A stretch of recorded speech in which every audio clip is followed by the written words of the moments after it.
সারা দেশ ও রাজ্যের পাশাপাশি বীরভূম জেলা জুড়ে সাড়ম্বরে পালিত হলো রামনবমী উৎসব। এদিন ইলামবাজার রামনবমী উৎসব কমিটির তরফে এক বর্ণাঢ্য শোভাযাত্রা বের করা হয়। মিছিলটি ইলামবাজার এলাকার বিভিন্ন পথ পরিক্রমা করে। মিছিলে পা মেলান প্রায় 8 থেকে 10,000 মানুষ। মিছিল শেষে সকল অংশগ্রহণকারীদের জন্য মধ্যাহ্ন ভোজনের আয়োজন ছিল। অপ্রীতিকর ঘটনা এড়াতে মিছিলে উপস্থিত ছিলেন বোলপুরের এসডিপিও, ইলামবাজার থানার ওসি সহ বিশাল পুলিশ বাহিনী। এটা আজকে নয়, আজকে নতুন নয়, এটা গত 5 বছর ধরে আমরা এখানে করে আসছি। প্রথম মন্দির উদ্বোধন থেকে শুরু করে আজ পর্যন্ত আমরা এখানেই আছি। আমরা র্যালি বের করি, যে শোভাযাত্রাটা আমরা বের করি, তাতে আমাদের 4 থেকে 5,000 সমাগম হয়। এটা প্রতি বছরও নেয়, এবছরও হচ্ছে।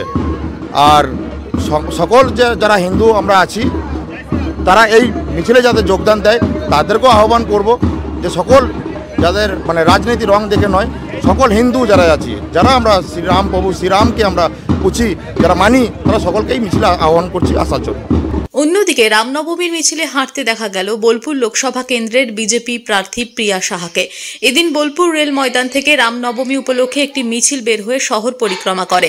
সাধারণ মানুষের পাশাপাশি মিছিলে হাঁটেন বিজেপি প্রার্থী সহ বিজেপির অন্যান্য কর্মীরা। সংখ্যালঘু মোর্চার সভাপতি রাজা শেখের উদ্যোগে মিছিলে অংশগ্রহণকারীদের জন্য বোলপুরের বকুলতলা মোড়ে এক জলছত্রের আয়োজন করা হয়।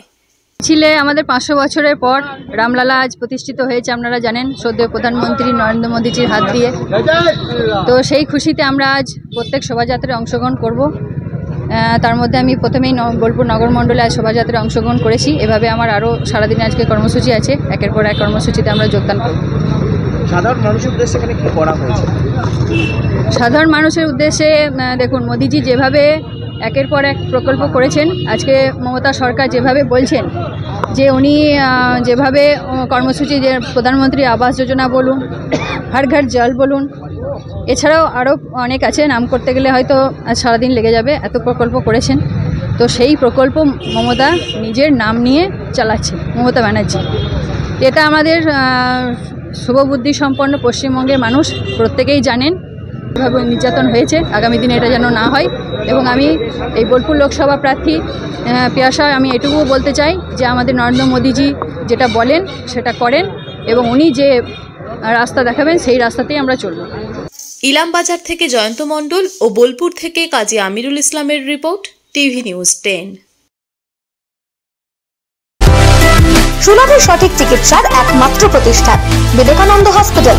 24 ঘন্টা emergency service, blood bank, trauma care. আপনাদের সেবায় আমরা তৎপর। গুণমান ও পরিষেবায় দুর্গাপুর বিধাননগরের ডক্টর জাকির হোসেন এভিনিউর বিবেকানন্দ হসপিটাল শিল্পাঞ্চলের মানুষের মন জয় করেছে। সবার আগে খবরের আপডেট পাওয়ার জন্য সাবস্ক্রাইব করুন আমাদের ইউটিউব চ্যানেল এবং ক্লিক করুন বেল নোটিফিকেশন আইকনে।